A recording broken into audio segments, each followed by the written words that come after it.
Hey everyone, happy Monday. Hope everyone had a nice weekend. Fitness nugget is when it comes to exercise, how much should you do?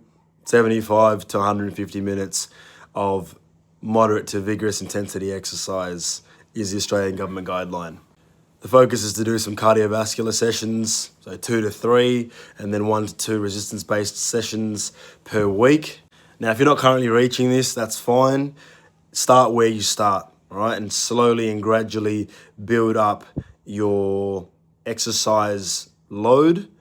So if you're not doing anything, start with 1 day of cardiovascular exercise, and then from there, if it's every couple, 2 to 3 or 4 days, you can add in a subsequent session, and then you can slowly build from there.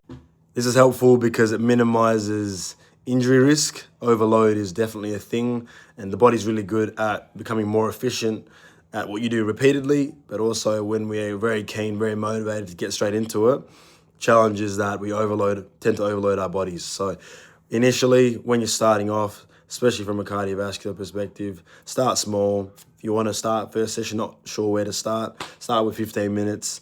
Start with a walk if you're not sure, you haven't exercised before. And then from there, you can gradually build up the intensity into a jog or into a run, or get out the bike, start with 15 minutes, nice and slow, nice and low intensity, and then you can gradually build from there.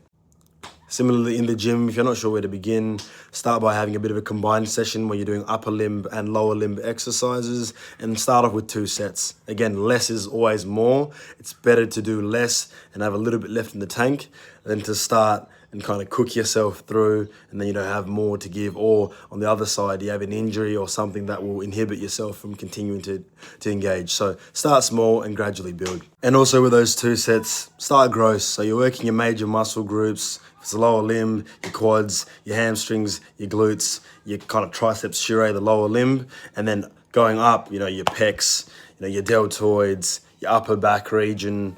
That's the kind of general focus initially, biceps, triceps, and the upper arms and so forth. Start gross, and then you can gradually get more and more specific. Forgot to say before, 2 sets, aiming for roughly 8 to 10 reps is a good starting point for yourself. So that, you're not overloading yourself, you can manage, got some left in the tank afterwards. And if you are starting and exercising for the first time, get an accountability partner. Get someone that will also help you on your journey. Definitely there's motivating days, there's days when you can't be bothered to engage, but the focus is really the trend when it comes to exercise. Doing it consistently will benefit you. So health nugget, cheers, thank you, have a nice day.